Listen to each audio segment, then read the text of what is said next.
காரம் பேயா சாப்பிட்டுட்டு இருக்காங்க. மிளகா வற்றல் காரம்.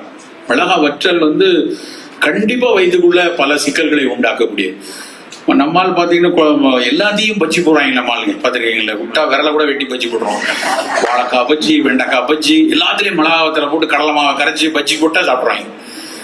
மிளகா வற்றல் குறைத்தாகணும், ரொம்ப எடுக்கக்கூடாது. மிளகு தேவைப்படுற இடத்துல மிளகை பயன்படுத்தி கொள்ளணும். ஸோ புளிப்பு காரத்தை மிதமாக வைத்துக் கொள்ளுங்க, இனிப்பு உப்பை குறைத்துக் கொள்ளுங்க. மீதி என்ன 2 இருக்கு, கசப்பும் துவர்ப்பும்.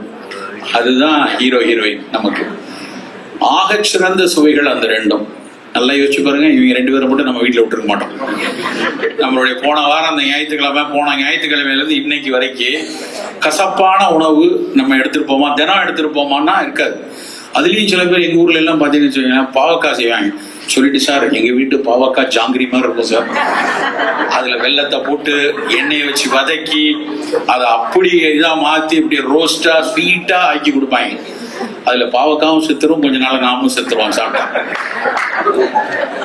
இது பாவக்கான கசப்பா இருக்கணும். நம்ம கசப்பா சாப்பிடக்கூடிய அந்த கசப்பு சுவையை ரசித்து லயிக்கக்கூடிய மனதை நாம் பெற்றுக்கொள்ளணும்.